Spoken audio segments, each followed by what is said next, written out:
आत्म संबंधी प्यारे श्री सुंदर साथ जी, धर्म प्रेमी साथियों, माताओं, बहनों, आप सब सुंदर साथ वार्षिक महोत्सव में अपने आत्म जागने शिविर में उपस्थित हुए हैं। इस उपस्थिति में आपको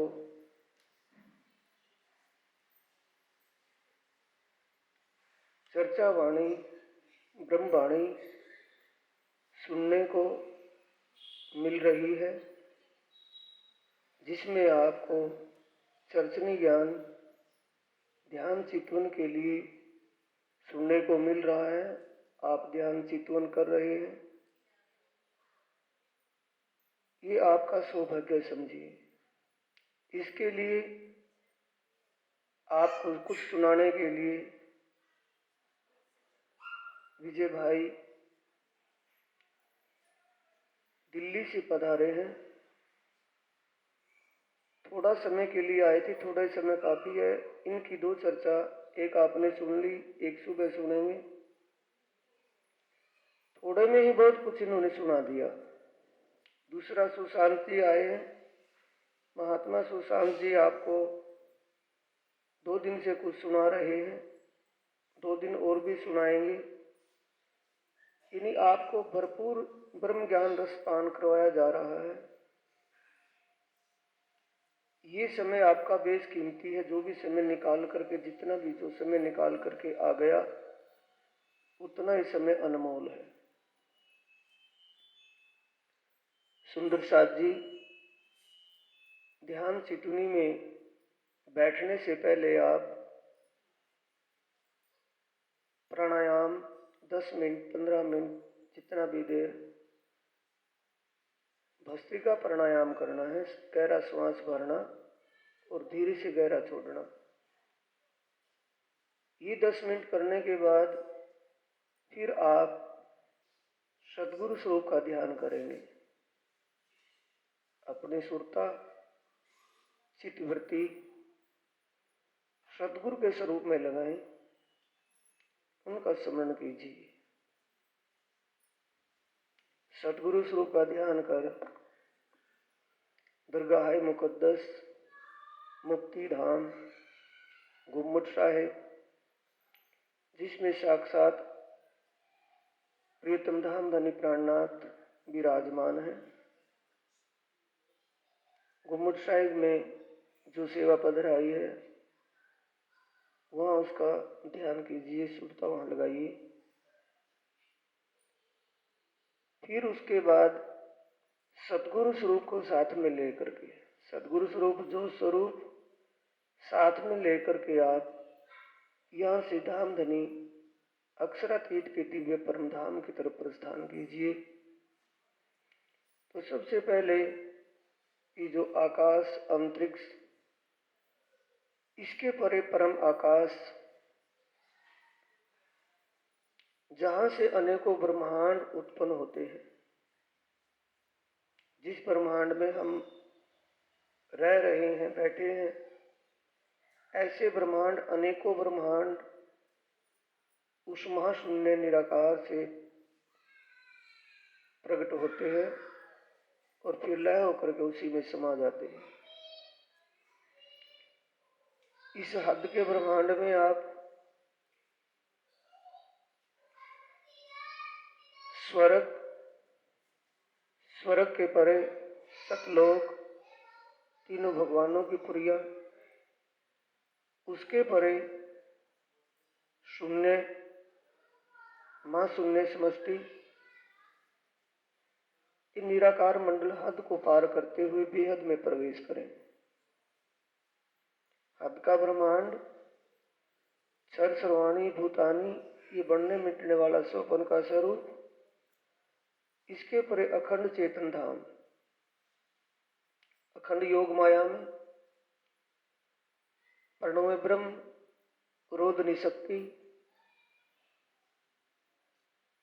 फिर सुमंगला शक्ति, शिव, सदाशिव, नाद शिव, ब्रह्म शिव और परम शिव का जो बिछोना पार्टी बना करके बैठी है, सुमंगला पुरुष, सुमंगला शक्ति का ध्यान, जिसके लिए रामायण में कहा गया है, जाके अंशते उपजे नाना। ये पार ब्रह्म अक्षरातीत के सत अक्षर ब्रह्म का चित्त स्वरूप है, यानी उनकी इच्छा शक्ति है।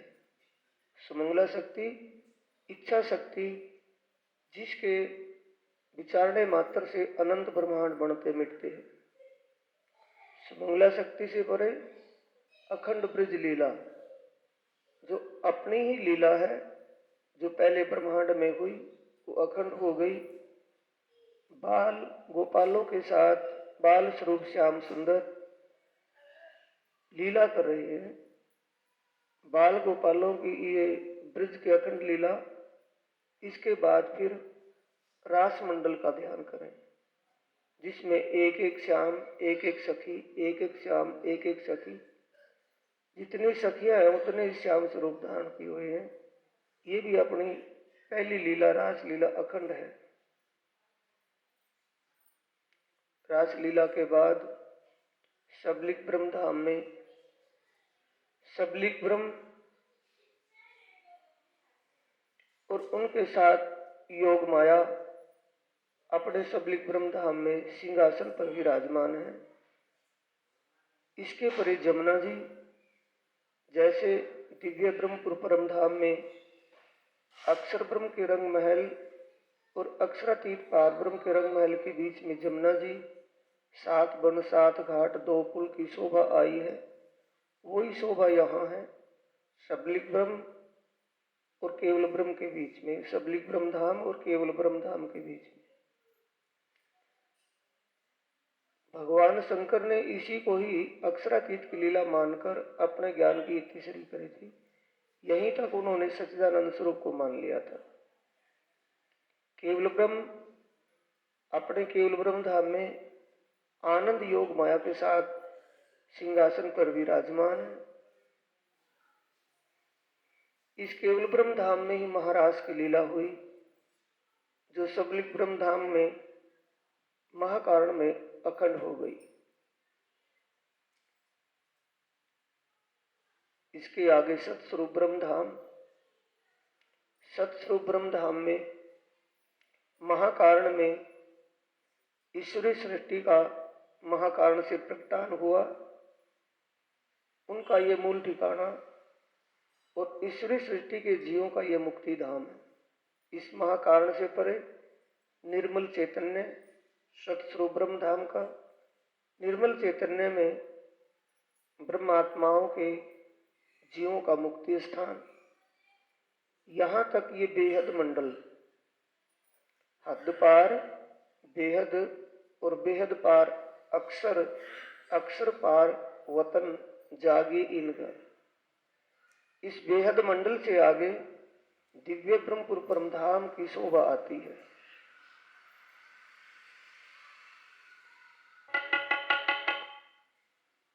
दिव्य ब्रह्मपुर धाम का कण कण तेजोमय है, जिसका नूर तरंगित होकर के आसमान को छूता हुआ दिखाई दे रहा है।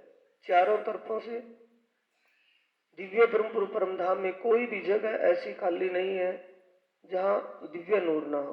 कण कण में, रेत के कण में मिट्टी ना होकर के रेत का कण है, रेत के कण में भी दिव्य तेज है। जैसे यहाँ के हीरे पन्ने जवाहरातों में होता है, हीरे का तेज जैसे चमचमाता है, ऐसे वहाँ के कण कण में तेज चमचमा रहा है। सबसे पहले दिव्य ब्रह्मपुर धाम में अंदर प्रवेश करते हुए 8 सागरों में से सर्वरस सागर, धनी की कृपा का सागर, मेहर का सागर, इस सागर की शोभा का ध्यान कीजिए। सागर के चारों तरफों 8 महाहवेलियां, 8 महाहवेलियों में 4 हवेली चारों दिशाओं में, 4 कोणों में 4 हवेलियां, 8 महाहवेलियों के बीच में सागर। सागर के चारों तरफों महाहवेलियां, सागर के बीच में टापुओं की टापू मोहलात, 12,000 टापुओं की 12,000 आरे, टापू महल बड़ी रांग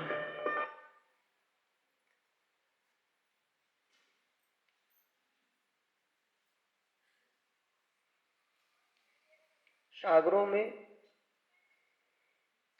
शुक्ल पक्ष की एकम प्रथमा प्रतिपदा जिसे कहते हैं एकम पड़वा एक सागर के 4 पड़वा के दिन नूर सागर, नीर सागर, क्षीर सागर, दधि सागर, ऐसे करके 8 सागरों में 8 दिन की लीला होती है, पड़वा से अष्टमी तक। जब आत्माएं अपने प्रीतम धाम धनी के साथ इन सागरों में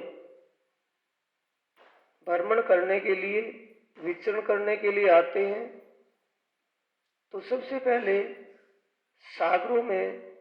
सागरों की बाहर जो महाहवेलियां हैं, महाहवेलियों में विचरण करती हैं, रमण करती हैं। महाहवेलियों की जो त्रिपोलिये हैं, गलियां हैं, उनमें घूमती फिरती हैं। फिर ऊपर महाहवेली के ऊपर, हर एक महाहवेली के ऊपर दैलान, दैलान के बीच में ताल, ताल के बीच में टापू महल। ये टापू महल 20 भूम के ऊंचे आए हैं। इन टापू महलों की छतों पर चांदनी में चबूतरा, चबूतरे के ऊपर कालीन बिछी हुई, सिंहासन और कुर्सियां लगी हुई। सिंहासन पर राधे श्यामा जी विराजमान होते हैं, आत्माएं कुर्सियों पर विराजमान होती हैं। यहाँ की अनेक लीलाओं में रमण करने के बाद उन लीलाओं के बारे में प्रियतम धाम धनी से पूछती हैं और धाम के धनी ब्रह्मात्माओं को मीठी मीठी बातों से वहाँ के दृश्य की लीला को बताते हैं, समझाते हैं। अनेक प्रकार की हास विलास की लीलाएं होती है। उसके बाद आत्माएं सागरों से फिर वापिस रंग महल में 5 भूम मंदिरों की जो रंग प्रवाली मंदिर 5 भूम में विश्राम करने के लिए आत्माएं जाती हैं। जब सागरों में यहाँ आत्माएं आती हैं टापू महलों में, टापू महल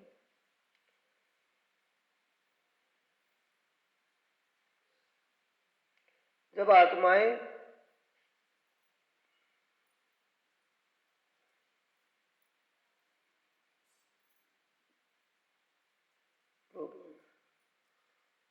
आत्माएं यहाँ हवेलियों में आक्रमण करती हैं, उसके बाद सागर में आती हैं। सागर की तरफ जब आती है, बगीचों में नाना प्रकार के पशु पक्षी रहते हैं जो धाम धनी का गुण अनुवाद करते रहते हैं। यहाँ जब आत्माएं आती हैं तो आत्माओं का सेवा स्वागत करते हैं, आत्माओं को फूलों के हार पहनाते हैं, फूल देते हैं, फल आदि खवाते हैं। कुछ आत्माएं सागर की पाल पर चली जाती है। सागर की पाल पर जल के जीव, जल में रहने वाले दरियाई घोड़े, मुर्गा, मछली, मगरमच्छ, कछुआ आदि जल के अनेक जीव, कहने के लिए जीव है लेकिन वह सब आत्मा रूप है। जैसे यहाँ भगवान नारायण की इस सृष्टि में सभी नारायण अंग प्राण है, सबके अंदर नारायण जीव है, ऐसे वहां सभी के अंदर आत्मा स्वरूप है। तो वो जल के जीव भी पाल पर बैठे हुए पीयू पीयू तू ही, ये पाल है जलरोंस, जलरोंस पर बैठे हुए यहाँ धाम पशु पक्षी जल के जीव पीयू पीयू तू ही धनी धनी की रटना लगाए रहते हैं। जब आत्माएं यहाँ आती है तो आत्माओं को अपने खेल कर्तव्य करके आत्माओं को रिझाते हैं, खुश करते हैं। फिर अपनी पीठ पर बैठा करके आत्माओं को जल में सैर करवाते हैं, जल में घुमाते हैं। आत्माएं जैसा चाहती हैं, उन जल के जीवों के दिलों में पहले ही वो भाव आ जाता है कि आत्मा क्या चाहती है, आत्मा को कैसे आनंदित किया जाए, आत्मा को कैसे आनंद प्रदान कराया जाए। तो वैसे ही उनके दिल की बात जान करके वैसे ही लीला में वो आत्माओं को अपने खेल कर्तव्य से आत्माओं को खुश करते हैं, रिझाते हैं।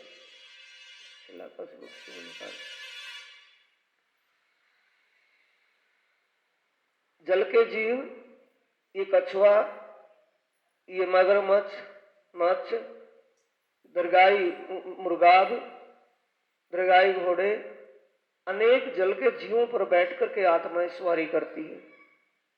सुंदर साथ जी, जो जो ये परमधाम की वीडियो में देखने को मिलता है वो सारा वाणी में लिखा है।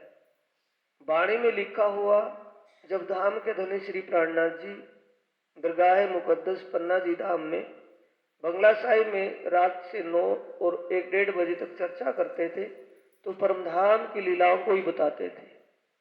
वो मौखिक बताते थे और मौखिक सुनकर के जो ब्रह्म मुनि अपना ध्यान चितवन करते थे उनके लिए कितना कठिन रास्ता था। सिर्फ सुनकर के ही अपने अनुभव से वहाँ की आनंद की अनुभूति करना ये उनके लिए बड़ा ही कठिन रास्ता था।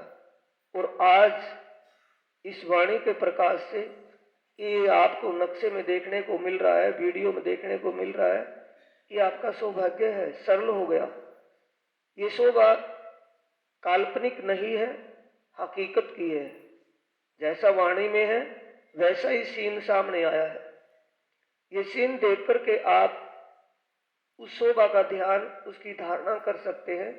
जब धारणा आपकी परिपक्व हो जाएगी तो वही ध्यान में बदल जाएगी।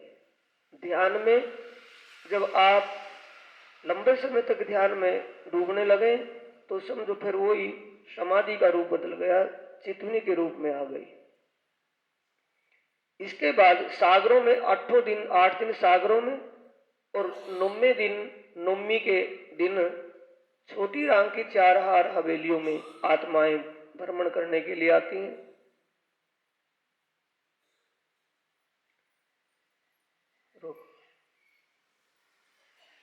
परिक्रमा ग्रंथ का प्रकरण 25 चौपाई 12। श्री महामत कहे ए मोमिनो, बीज टापू जल गिरदवाए, ए अति ऊंचे मोहल सुंदर, देखो अपनी रूह जगाए। रूह जगाने का मतलब जब आपके धाम दिल में दिव्य परमधाम की शोभा और वहां की लीला बस जाए, प्रियतम अक्षरातीत प्राणनाथ पिया की शोभा श्रृंगार आपके दिल में बस जाए, आपकी सुरता चित्तवृत्ति इन लीलाओं में लगने लगे तो आत्मा जागृत है। इसलिए लिखा है देखो अपनी रूह जगाए। जगाए का मतलब अपने धाम हृदय में उस शोभा को अंकित कर लें, अपने हृदय में बसा लें।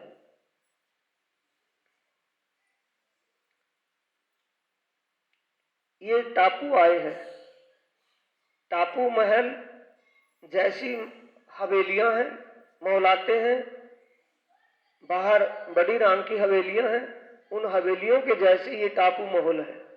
एक एक टापू महल के चारों तरफों 8-8 बगीचे आए हैं।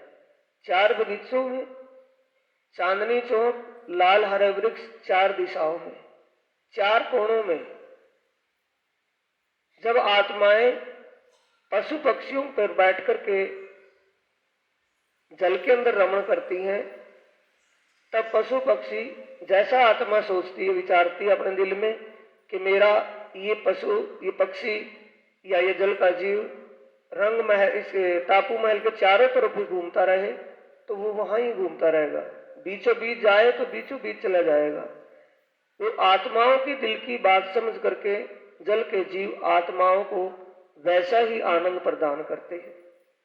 टापू महल के ऊपर भी, ये टापू महल के चारों तरफों 4 दिशाओं में 4 दरवाजे और चारों तरफों दरवाजों के एक दरवाजे से दूसरे दरवाजे तक महल, इसके आगे फिर तंबों की हार, फिर बगीचों की हार, बीच में कमर भर ऊंचा चबूतरा, चबूतरे में पानी का पाइप जो 12,000 भूम तक बगीचों की सिंचाई करता है। 12,000 भूम ऊपर जाकर के चबूतरे के नीचे अंडरग्राउंड यानी गुप्त रूप से खुला है, जो ऊपर छत के ऊपर बगीचे हैं, उन बगीचों को भी सिंचाई करता है। ये शोभा सुंदर साथ जी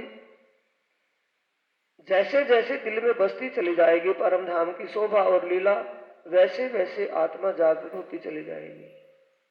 जागृत और स्वप्न क्या है?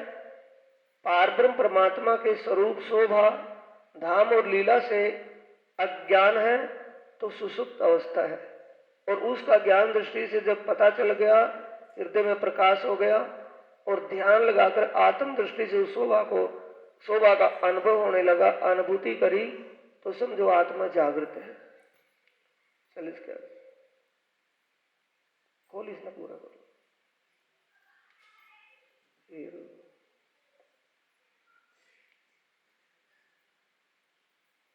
ये चबूतरा है, चबूतरे के चारों तरफों बगीचे हैं, बगीचे के चारों तरफों नहरें हैं और कोनों में 6 बच्चे हैं।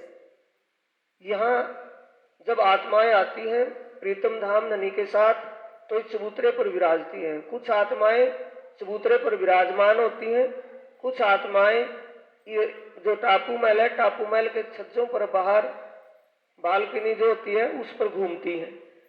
कुछ आत्माएं ये रोस है ऊपर एक घूम ऊंची रोस पर घूमती हैं, सागर के अंदर का आनंद लेती हैं, ऊपर से झांक झांक करके देख करके। ये चबूतरे के नीचे पानी खुला है, पानी ने बगीचों की सिंचाई करके फिर नीचे वाले बगीचों की सिंचाई, जितने 12,000 भूम तक जितने बगीचे हैं उनकी सिंचाई करके नीचे फिर वही चले जाता है। सागरों का जल अनेक जगह क्रीड़ाएं करके फिर वापस सागरों में चला जाता है। इसके बाद 10वीं के दिन बन की मोहलातों में आत्माएं आती हैं। बन की मोहलात, बन की नहर भी कहते हैं, बन की मोहलात। जैसे जैसे हम अंदर प्रवेश करते चले जाएंगे, पहले छोटी राम की 4 हार हवेली, 4 हार हवेली,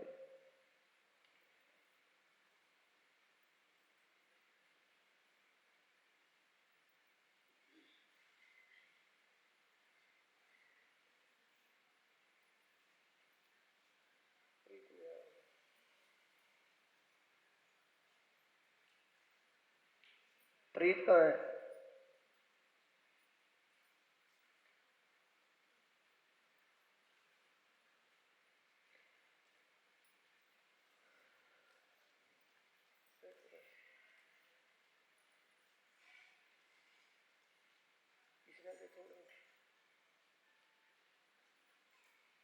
चार हार हवेली निकल।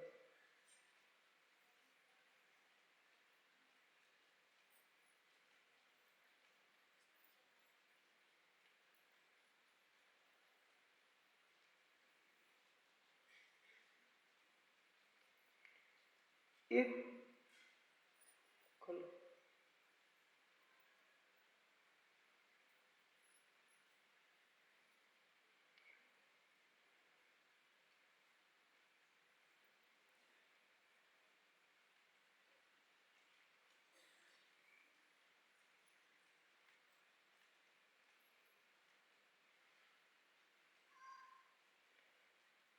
ये 4 हार हवेली, 4 हार का मतलब 4 कतारों में ऐसी मां हवेलियां आई हैं। 32 पहल का परमधाम, 32 पहल में 4 हार आने से 128 ये हवेलियां हो गई। ये हवेली के अंदर जैसे मां हवेलियों के अंदर एक हवेली में 12,000 हवेलियों की 12,000 हारें आई है, वैसी इस हवेली में भी अनेक हवेलियां आई हैं। 12 बगीचे हैं। कब आती हैं आत्माएं? नवमी के दिन छोटी रांग की मां हवेलियों में, छोटी रांग की हवेलियों में आत्माएं भ्रमण करने के लिए जब आती हैं तो पहले बगीचों नहर के अंदर जल क्रीड़ाएं करती हैं, झीलना करती हैं। उसके बाद बगीचों में जब आगे जाती हैं तो बगीचों में रहने वाले वन उपवनों में रहने वाले पशु पक्षी आत्माओं को अपने अनेक प्रकार की क्रीड़ाएं करके आत्माओं को रिझाते हैं, आत्माओं को फल फूल देते हैं, फल खुआते हैं, आत्माओं को फूल देते हैं, फूलों के हार पहनाते हैं। और उसके बाद आत्माएं मां हवेली में रमण करते हुए ऊपर हवेली की छत पर चली जाती हैं। 7:30 बजे से 9 बजे तक यहाँ रास की लीला होती है, नृत्य लीला होती है। 9 बजे के बाद फिर आत्माएं 5वीं घूमरंग प्रवाली मंदिर में चली जाती है। सिंहासन पर राजश्यामा जी विराजमान होते हैं, कुर्सियों पर आत्माएं बैठती हैं। यहाँ की सारा दृश्य देखकर सब बातों को आपस में पूछती है। ये नृत्य लीला होती है, नवरंग बाई नृत्य करती है, धाम धनी देखते हैं, सभी आत्माओं को रिझाती है। इसके आगे वन की मोहलात।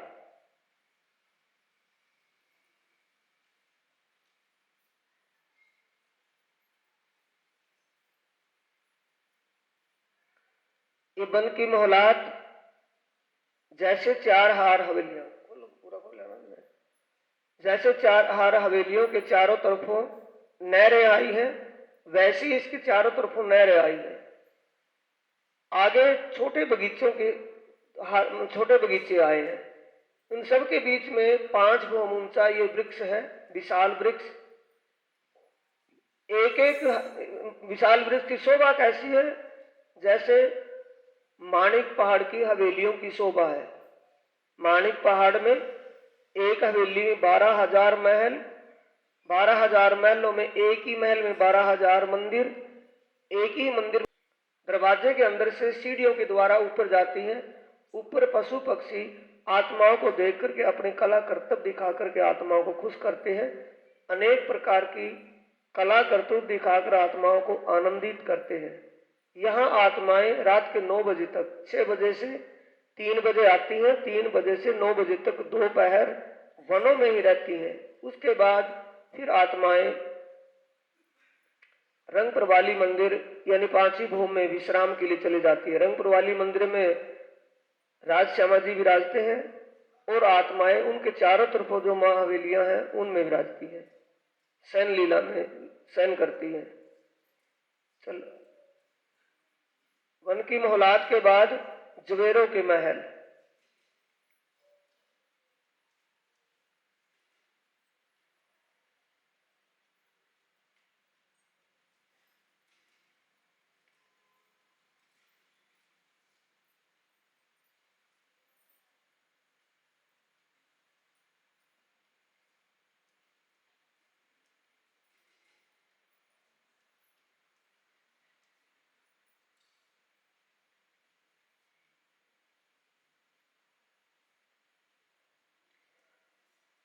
पहले सागर, सागर के बाद चार हार हवेली, छोटी राम की हवेलियां, फिर उसके बाद वन की मोहलात, फिर जवेरों के महल। जवेरों के महलों के 9 फिरावे आए हैं। 4 भूम का, पहला फिरावा 4 भूम ऊंचा, दूसरा 8 का, तीसरा 16 का, चौथा 32 का और 5वां 64 का। फिर वैसे ही घटते चले गए 32, 16, 8 और 4। शोभा कैसी है, एक हीरे का महल है। यहाँ सुंदर साजी, कितना भी सुंदर कोई मकान हो, कितना भी सुंदर महल हो, कैसा भी हो, यहाँ ताजमहल को सबसे सुंदर मानते हैं। ताजमहल नहीं उसके सामने कुछ भी, क्योंकि वो हीरे का महल है। हीरे के महल की शोभा कैसी है, पारदर्शी है। जैसे आत्माएं अंदर बैठती है तो बाहर की सारी लीला देखती हैं। बाहर पशु पक्षी अनेक कर्तव्य करके, अनेक लीलाएं करके आत्माओं को खुश करते हैं।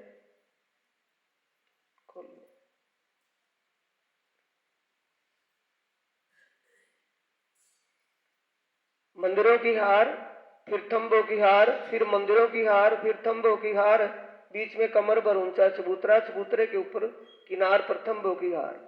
इसके बीच में पानी का एक बच्चा, पानी का ताल, बच्चा, और उसके चारों तरफों बगीचे, बगीचों के चारों तरफों नहरें और पानी, नहरें और फुहारे। खोलो।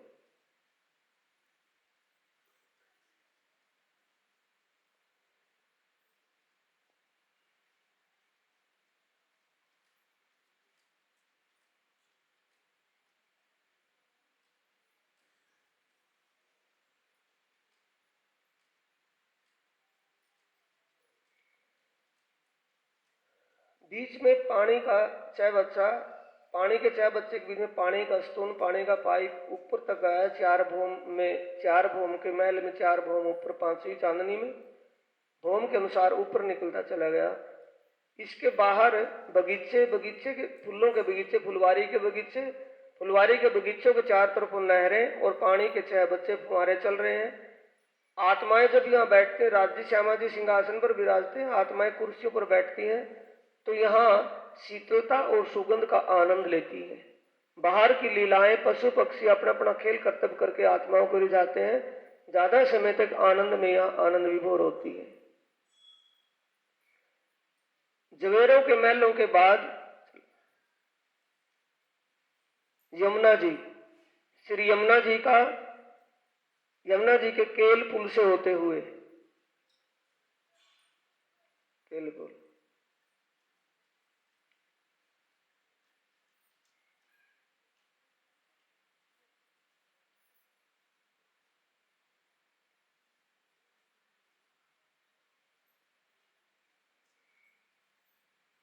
केल पुल पर आत्माएं अमावस के दिन आती है।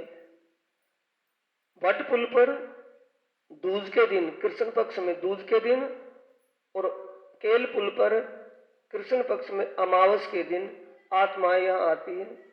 जब सुखपालों से उतरती हैं तो जमुना जी का जल, सुगंधित और शीतल जल, आत्माओं को आकर्षित करता है, आत्माओं को अच्छा लगता है। आत्माएं जमुना जी के जल में जल क्रीड़ाएं करती हैं, झीलना करती हैं, उसके बाद झूलों में झूलती हैं।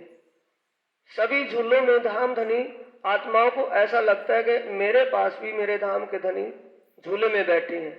सभी झूलों में आत्माएं झूलने का आनंद लेकर के फिर छत के ऊपर विराजती हैं। वहां के आसपास की शोभा के बारे में धनी से पूछती हैं। धनी अपनी मीठी मीठी बातों से उस शोभा को बताते हैं।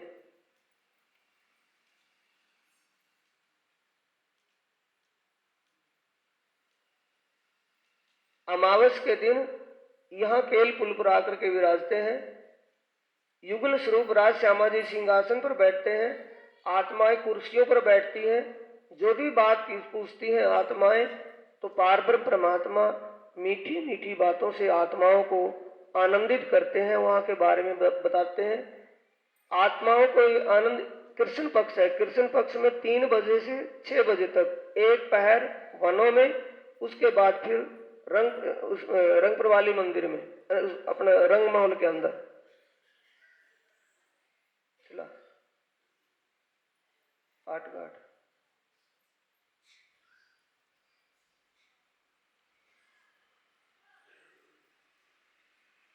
ये सुंदर साजी जैसे जैसे आप देख रहे हैं, वैसे वैसे उसी शोभा का ध्यान करते हुए अपनी सुरता को मूल मिलावे तक लेकर के जाना है।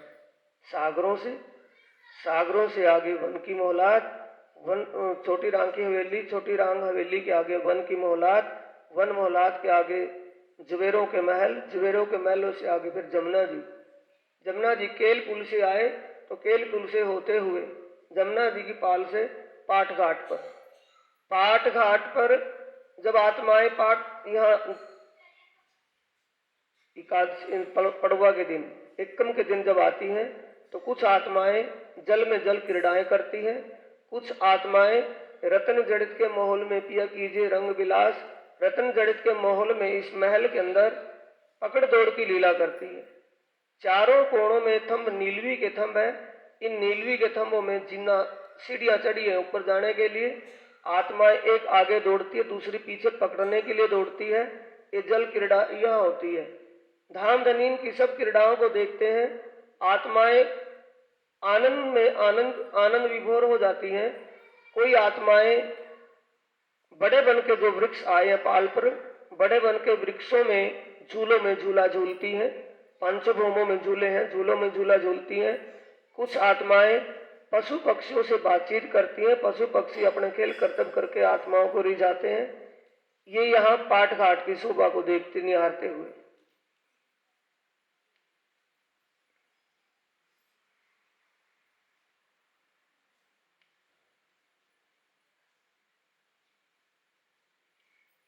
बट पुल है। बट पुल पर बट का पुल क्यों कहा है? इस पुल के साथ 2 विशाल वृक्ष, बट के 2 वृक्ष आए हैं, एक अक्षर ब्रह्म के रंग महल की तरफ, एक अक्षर अतीत के रंग महल की तरफ, दोनों दिशाओं में 5 भूम के हैं, 5 भूमों में हिंडोले गले हुए हैं।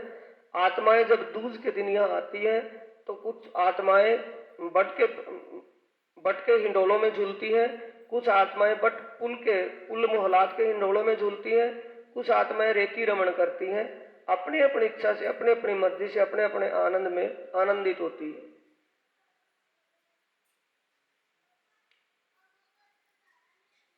अब पाठ घाट से चांदनी चौक की तरफ, रंग महल की तरफ चलेंगे। यहाँ से पाट घाट की शोभा, सुरता अपना ध्यान लगा, अपनी सुरता के द्वारा इस शोभा का आनंद लेते हुए आगे बढ़े तो आगे चांदनी चौक, चांदनी चौक में लाल हरा वृक्ष। ये चांदनी चौक में जो ये रास्ता आया है, रोस आई है, पाट घाट से आई है, पाट घाट से चल करके सीधी रंग महल की सीढ़ियों पर आई है। ये 100 सीढ़ियां चढ़ करके दरवाजे के सामने 28 स्तंभ का चौक, दोनों तरफ, रास्ते के दोनों तरफ 2 चबूतरों पर लाल वृक्ष और हरा वृक्ष, दोनों की परछाई, दोनों की शोभा, हरे वृक्ष के पत्तों की हरियाली ने रेत की शोभा है वो हरी दिखाई दे रही है। लाल वृक्ष की पत्तों की तरंगों ने नीचे रेत को भी लाल लाल दिखाया है। देखने में जब हाथ में उठाते हैं तो सफेद है, देखने में दूर से लाल दिखाई देता है। ऐसे नूरी तरंग इनकी निकल करके जमीन पर पड़ती है। रेत का जो तेजों में तेज है वो ऊपर की तरफ जाता है और पेड़ों का नीचे की तरफ कंपटीशन सा हो रहा है। इसके आगे रंग महल के मुख्य दरवाजे से अंदर 28 स्तंभ का चौक। जब आत्माएं यहाँ तीसरी भूमि की पड़साल पर आती हैं या वन उपवनों में घूमने के बाद इन लाल और हरे वृक्ष जहाँ जिन चबूतरों पर बैठती हैं तो वहाँ अनेक जाति के पशु पक्षी, अनेक नस्ल के पशु पक्षी आकर के आत्माओं को अपने खेल कर्तव्य करके खुश करते हैं, रिझाते हैं। चांदनी चौक की शोभा को देखते हुए अब 100 सीढ़ियां चढ़ करके रंग महल में प्रवेश किया। रंग महल में प्रवेश करते ही 28 स्तंभ का चौक और उसके आगे सामने रसोई की हवेली।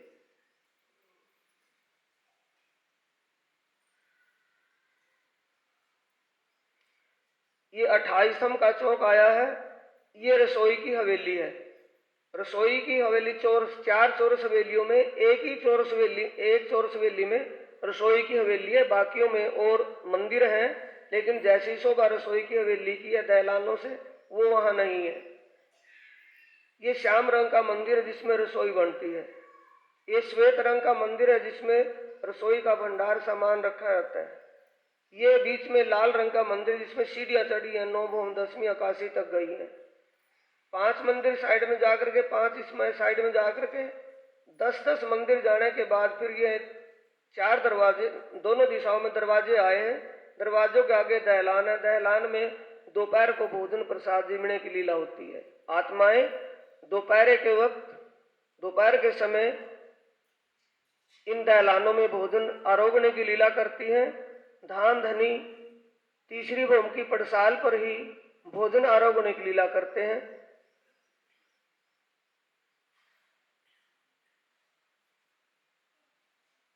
शाम के वक्त जब आत्माएं वन उपवनों में रमण करके आती हैं, घूम करके आते हैं, तो इस चबूतरे पर जो बीच में ये चबूतरा आया है, चबूतरे पर शाम के वक्त भोजन प्रसाद आरोगने की लीला होती है।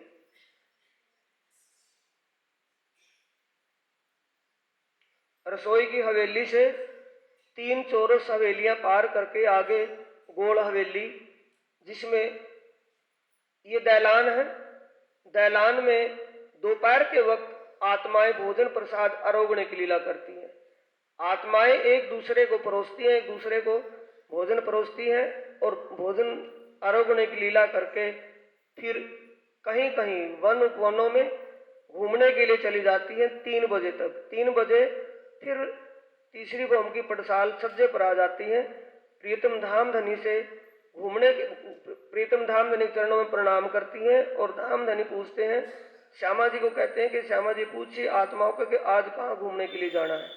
जहाँ आत्माएं संकेत करती हैं या कहती हैं, आत्माओं को वहीं भ्रमण करने के लिए, घूमने के लिए लेकर के जाते हैं धाम धनी। ये तीसरी भूमि की पड़साल, तीसरी भूमि में निकाला 4 चौरस हवेली पार करके 5वीं गोल हवेली पहली भूमि में 4 चौरस हवेलियां निकाल करके 5वीं गोल हवेली में पहले थंबों की हार 64 थंब आए हैं, फिर 60 मंदिर आए हैं, मंदिर भी 64 होने चाहिए थे, लेकिन 4 दिशाओं में 4 दरवाजे आने से मंदिर 60 रहे हैं। इसके आगे फिर 64 खंभों की हार आई है। इसके आगे फिर हवेली, गोल हवेली के बीच में कमर भर ऊंचा चबूतरा और चबूतरे की किनार पर 64 थंब आए हैं। जैसे बाहर है, जैसे शोभा बाहर है वैसे अंदर तक चली गई।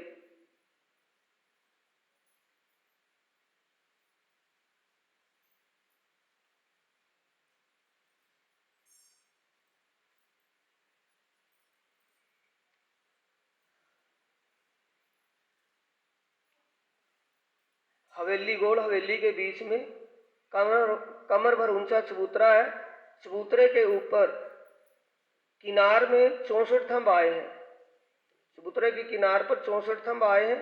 थंबों के ऊपर हरे रंग का चंद्रमा और नीचे चबूतरे पर कालीन, लाल रंग की कालीन बिछी हुई है, जिसमें अनेकों प्रकार की कशीदाकारी की हुई है। बीच में कमल का फूल, 1000 पंखुड़ियों का कमल के फूल का चित्र बना है। यहाँ के चित्र भी चेतन ही समझना है। जिसके ऊपर सिंहासन शोभायमान है। सिंहासन पर अक्षराती धामधनी सिराज जी और श्यामा जी विराजमान है। अब युगल स्वरूप की शोभा का ध्यान करना है।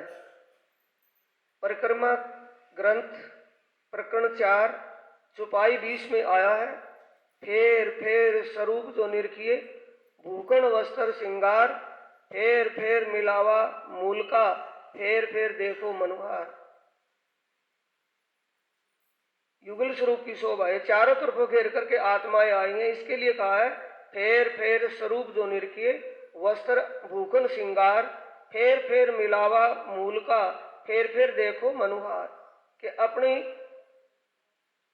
मनोकामना पूरी करने के लिए, अपनी इच्छा पूरी करने के लिए बार बार उस शोभा को देखिए। बार बार देखने का मतलब जब हम ध्यान में बैठे हो और ध्यान वहां से हटकर कहीं और जाए, वहां से हटा करके फिर अपनी ध्यान, अपनी सुरता, अपनी चित्त वृत्ति को वहीं लगाना है। निकाल लो युगल स्वरूप की शोभा।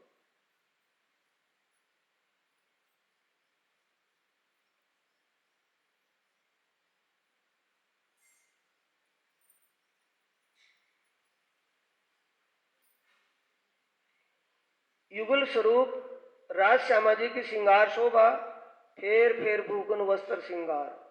भूषण धामधनी का बायां चरण कमल नूर की चौकी पर है और दायां चरण कमल बाएं चरण कमल की जांग पर रखा है।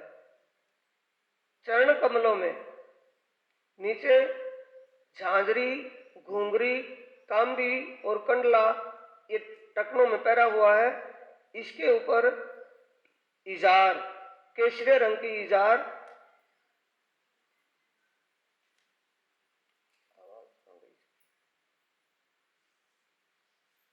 चलो नहीं चलाओ, से परिपूर्ण शोभा व सुंदरता की सब सीमाओं को लांघते हुए इतने बिना आवाज रहने। सुंदर साथ जी जैसी शोभा सामने देख रहे हैं, केसरिया रंग की इजार, श्वेत रंग का जामा, जामा यानी शेरवानी जैसा कमीज, टखनों घुटनों से नीचे तक का, और उसकी शोभा, उसकी किनार पर बॉर्डर जैसे बना हुआ है, फूलों की जरी कमीज में, जामे में अनेकों फूल बूटियाओं की बनी है, उसी शोभा का ध्यान। फिर बीच में कमरबंद, कमरबंद छेड़ले किनार बेली जाए न बखानी। छेड़ले, छेड़े का मतलब इनके पल्लों पर, किनार पर भी फूलों की बेल निकली हुई है। फूलों की बेल बूटियां और पल्लों पर फूलों के डिजाइन। पिछोरी में भी वैसी शोभा है और पटुके में भी वैसी शोभा है। धामधनी की 10 उंगलियों में, दोनों अंगूठों में और 8 उंगलियों में अंगूठियां हैं। अंगूठियों में अनेक प्रकार के नग जड़े हुए हैं। कलाई में आगे कड़ा है, पौंची है और बाजूबंद। बाजूबंद चेतनता को धारण किए, यानी ऐसा लगता है कि ये बाजूबंद मुख से बोलेगा, कुछ कहेगा। शब्दों में उस अनादि अक्षरातीत की अपरंपार शोभा को बयान करना असंभव है। हमारे प्राण वल्लभ के चरणों में झांझरी, घुंघरी, कामी, कड़ला, नूर, ये पाँव में झांझरी, घुंघरी, काम्बी और कंडला आभूषण पहने हुए हैं। केसरिया रंग की इजार के अंदर भी अनेक फूल, बेल, बूटियों के डिजाइन बने हुए हैं और जामे में भी अनेकों फूल बूटियां जरीक सीधाकारी की हुई है। नूर से चमक रही है। श्रीराज जी महाराज का बायां चरण कमल नूर की चौकी पर व दायां चरण कमल बाईं जांघ पर है। हाथों की 10 अंगुलियों में 10 अंगूठियां शोभा दी। लसनिया के जगमगा कंठ में ये 3 लड़ी का हार कंठसरी, फिर माणिक का हार, फिर हीरे का हार दिखाया नहीं है, यहाँ बुलता है, फिर 5 का हार, सच्चे मोतियों का हार, फिर आगे नीलवी का हार, नीचे लसनिया का हार। सुंदर साथ जी कहीं 6 हार आए हैं, कहीं श्रृंगार में 5 हार आए हैं, कहीं 4 आए हैं। आप जिस भी श्रृंगार का ध्यान करेंगे, धारणा करेंगे, उसी श्रृंगार में उसकी अनुभूति आपको होगी।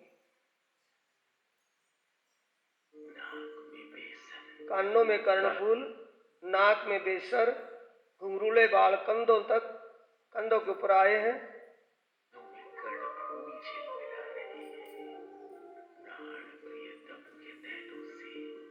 इश्क के सागर आत्माएं पर आत्म स्वरूप जो परम धाम में है, उन पर आत्म की नजर प्रियतम की नजरों से नजर मिली हुई है। पर आत्म की नजर प्रीतम की नजरों से नजर मिली हुई है। प्रियतम की नजरों से इश्क के सागर उमड़ते हुए देखना। पियो अमीरस हक नजर, हक का मतलब परमात्मा की नजरों से आत्माओं को रसपान कौन सा होता है? इश्क का रसपान होता है, जिससे आत्माएं उस आनंद विलास में खो जाती है। श्रृंगार में चौपाई आई है, श्रृंगार ग्रंथ में चौपाई आई है, रू नैनो हक दीदार कर, रू मुख हक सो बोल, रू कानो हक बात सुन, ए पट रू का खोल। जब ये ध्यान की गहराई तक जाने की चौपाई बता रही है कि अपने प्रीतम की नजरों से नजर मिलाकर जब ये यहाँ तक मुख चौक आया है, मुख चौक की शोभा को देखेंगे तो मंद मंद मुस्कान पर ध्यान जाएगा, तो आत्मा के अंदर भी, हमारी सुरता चित्त वृत्ति के अंदर भी मुस्कान का भाव आएगा। मुस्कान को देख करके, मुस्कुराहट को देख करके अपने आप भी मुस्कान का भाव आएगा। जिन्हें देखकर रूह की नजर वही अटक अटक जाती है। श्रीराज जी के पाद के ऊपर कलंगी और दुगदुगी की आभा। कलंगी और ये दुगदुगी की आभा का मतलब उसकी शोभा, उसकी सुंदरता एक विशेष शोभा धारण किए हुए है। पाग में अनेक प्रकार के फूल और फूलों की बेल की सीधाकारी की हुई है। कोई भी फूल की बेल का पत्ता नहीं कटता, सारा आगे भी दिखता है, पीछे भी दिखाई देता है। ये नहीं कि वैसी ही पाग है। पाग में अनेक प्रकार की सीधाकारी की हुई, सारंगी आकार की है, सारंगी आकार की पाग छूती हुई सी प्रतीत होती है। श्रीराज जी महाराज के उज्जवल मस्तक पर सुंदर साथ जी शोभा तो दिखाई देती है एक इंसान जैसी, लेकिन इंसान का स्वरूप हाड़ मांस खाल बाल का है। वो स्वरूप उसके लिए कहा है, हाड़ मांस ना रूम नसाएं, अजब अद्भुत है बने। हाड मांस रूम नसों का नहीं, वो अजीब अद्भुत है, नूरी अला नूरी दिव्य स्वरूप है। अत्यंत सुहावना तिलक शोभा में चार चांद लगा रहा। सुहावना तिलक शोभा में चार चांद का मतलब गोरे स्वरूप और गोरे मुखड़े पर लाल तिलक इतना सुंदर लगता है कि आत्माओं को अपनी तरफ आकर्षित करता है। आत्माओं की सुरता वहां से हटने के लिए नहीं करती। पिया जी के मुखड़े के नूर से पूरा परम धाम चमक रहा है। उनके अधरों की मुस्कान देखकर रूहें उसमें उलझ कर रह जाती है। श्री श्यामा जी हरे रंग की चरनिया, श्याम रंग जड़ाओं की कचुकी व सिंदूरिया रंग की साड़ी पहने हुई एक महारानी की भांति प्रतीत होती है। मानो वस्त्रों में अनेक सितारे लपेटे हुए सुंदरता के स्वरूप हो। श्री श्यामा महारानी का सौंदर्य इतना उज्जवल है कि शब्दों में उसका बयान करना सूर्य को दीपक दिखाने के समान है। चरण कमल की अंगुलियों में बिछुआ और अंगूठे में अनवट अपार शोभा ले रहा है। ये सुंदर साथ जी इन चरणों के लिए चौपाई आती है। वो प्रथम लागू दो चरण को धनी ए ना छुड़ाइयो किन, लाख तली लाल एडिया मेरे जीव के ऐही जीव। इस श्यामा जी के चरणों के लिए चौपाई श्रृंगार ग्रंथ में आई है। धाम धनी के चरणों में प्रार्थना है कि हे धाम धनी इन चरणों से अलग मत होने देना। अंगूठों में अनोट पहने हुए, उंगलियों में बिछुए जिनको चुकटियां कहते हैं, चुकटियां पहरी हुई है। अंगूठे में इन अनोट में आरसी लगी हुई है जिससे श्यामा जी अपना श्रृंगार देख लेती है। अनवट में आरसी की शोभा बेमिसाल है। चरणों में झांझरी घुंघरी, जो राज्य के चरण कमलों में झांझरी घुंघरी कांबी और कंडला आया है, वो ही श्यामा जी के चरणों में भी झांझरी घुंघरी कांबी और कंडला आया है। कांबी और कंडला की झनकार से पूरा परम धाम गुंजायमान हो उठता है। कमर में कमर श्यामा जी का जिसे पेटीकोट कहते हैं, लहंगा कहते हैं, वो हरे रंग का आया है। साड़ी सेंद्रिया रंग की आई है। ब्लाउज श्याम रंग का आया है। श्याम रंग में भी बैंगनी कलर है। कमरबंद का मतलब तगड़ी पहने हुए हैं। तगड़ी में नीचे ये झालर, इनकी मोतियों की झालर लटक रही है। अनेक नग जड़े हुए हैं। बंद की नगों की झलकार अर्श अजीम को रोशन कर रही है। हस्त कमल की 8 अंगुलियों में 8 अंगूठियां, एक अंगूठे ये दाएं हाथ का अंगूठा है जिसमें हीरे की आरसी लगी हुई है। श्यामा जी महारानी इससे अपने श्रृंगार को देख लेती है, मुखमंडल की शोभा को देखती है। दूसरे अंगूठे में, बाएं हाथ के अंगूठे में कंचन की अंगूठी आई है। बाकी सभी उंगलियों में मुंदरियां हैं, लाइट वेट की, लाइट वेट में, जैसे कि उसका छल्ला सोने का है और उसमें नग जड़ा हुआ है। ऐसी अंगूठियां सभी उंगलियों में आई हैं। कलाई में पोंची, जिसे आप अपनी भाषा में पचांगड़ा कहते हैं, पचांगड़ा पहरा हुआ है।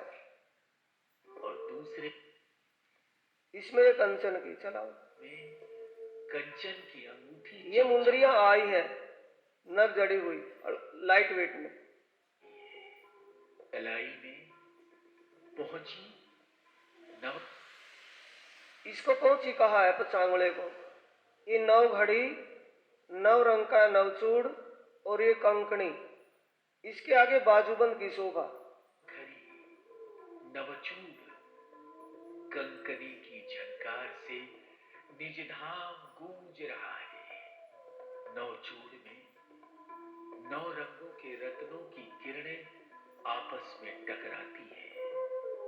बाजू में बाजूबंद अनुपम आभा बिखेर रहा है, जिसमें लटकते ये फुमुक है। बाजूबंद, बाजूबंद में लटकते फुमुक रंगीन है। उनकी सुंदरता को देख करके रूहों की नजर वहीं अटक जाती है। सुरता चरण कमल से लेकर के शीश कमल तक की शोभा को, जहाँ जिस अंग में जो वस्त्र जो आभूषण पहना हुआ है, उसका बारीक से वैसा ही ध्यान करना है। देखकर नजर वहीं बंध जाती है। सुंदर गले में 7 हार। पहले कंठसरी 5 लड़ियों का हार, जिसे चीड़ का हार भी कहते हैं। फिर ये चंपकली का हार, जो यहाँ भी दिखाई देता है, इसका पेंडल सा और नीचे तक आया है। फिर उसके बाद हीरे का हार, फिर माणिक का हार, फिर सच्चे मोतियों का हार, लसनिया का हार और नीचे नीलवी का हार आया है। कंठसरी में 5 सरे, चीड़ की, दूसरा चंपकली का हार, फिर 5 चलो चंपकली का ये हार, हीरा, माणिक, मोती, लसनिया, नीलवी की ये शोभा नीचे नीलवी का, गुजराती में नीलवी को कहते हैं हरे को, नीलवी का हरे मोतियों का हार। देखते ही बनती है। नाक में बेसन, कानों में पानड़ी शोभायमान है, माथे पर बिंदी, नाक में बेसर, बेसर में मोती है, नथ पहनी हुई है, नथ की चैन मांग पट्टी तक गई है। कानों में पानड़ी का आभूषण पहना हुआ है, जिसकी झालर, जिसके झाले जुम्बे नीचे तक लटक रहे हैं। नीचे पानड़ी, दाएं बाएं ये स्वर्ण पट्टिका, जैसे जौ के दाने होते हैं, ऐसे दाने सोने के, स्वर्ण के स्वर्ण पट्टिका। बीच में यहाँ पानड़ी का आभूषण है, जो मांग के बिल्कुल सीध में आता है। मोतियों, इस मांग की पट्टियों पर मोतियों की लड़े दाएं बाएं आई है। मांग में सिंदूर और सिर के ऊपर यहाँ ये राखड़ी आई है। और स्वर्ण पट्टिका श्री श्यामा महारानी के उज्जवल सौंदर्य में, एक तो गौर वर्ण उज्जवल वैसे ही सुंदर है, दूसरा फिर यहाँ सोने की ये स्वर्ण पट्टिका आने से और भी शोभा बढ़ जाती है। स्वर्णिम आभा बिखेर रही है। सिर पर राखड़ी तथा मांग, ये राखड़ी यहाँ इस सिंदूर की लालिमा में खो जाने को जी चाहता है। श्री राज श्यामा जी के मुखारबिंद के नूर की तरंगे आसमान को छू रही है। इस नूरी छवि को देखकर मन बेहाल हुआ जा रहा है।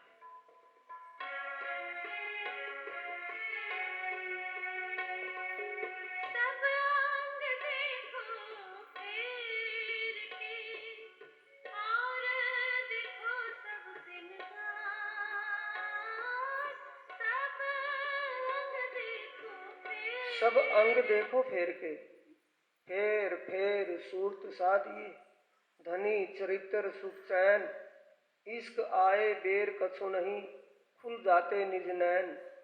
फेर फेर स्वरूप जो निरखिए, वस्त्र भूखन सिंगार, फेर फेर मिलावा मूल का, फेर फेर देखो मनुहार।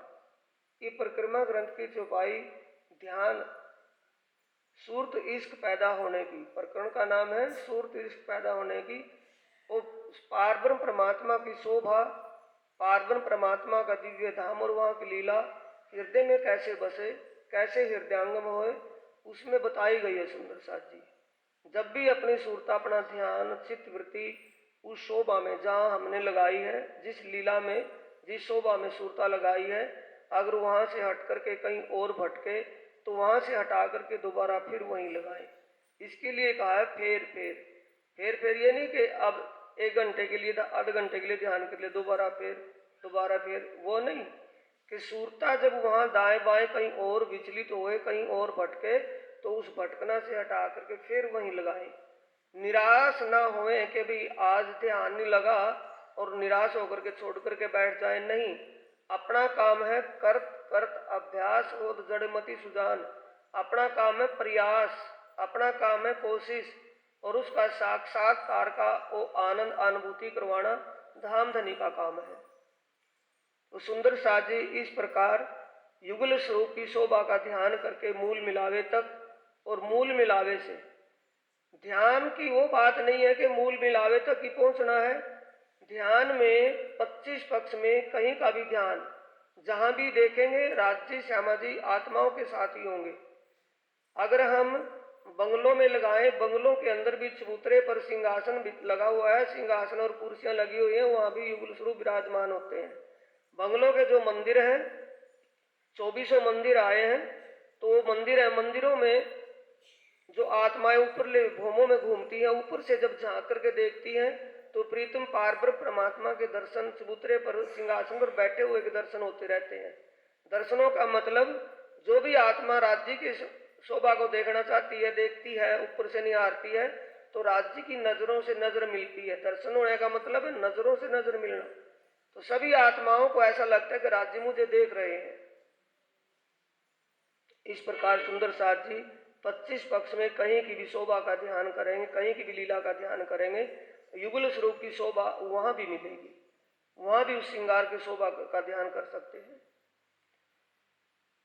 ध्यान करना कितना जरूरी है वो आप बीतक से समझेंगे। जैसे सतगुरु धनी श्री देवचंद्र जी आत्म को आत्म खुराक दे करके ही तन को तन की खुराक देते थे। आत्म की खुराक नहीं मिलती तो तन को खुराक भी नहीं देते थे। ऐसा संयम बांध करके करना है। कुछ भी हो आत्म की खुराक अवश्य मिले ध्यान चितवन के द्वारा। बोलो श्री प्राणनाथ प्यारे की जय, श्री सद्गुरु महाराज की जय।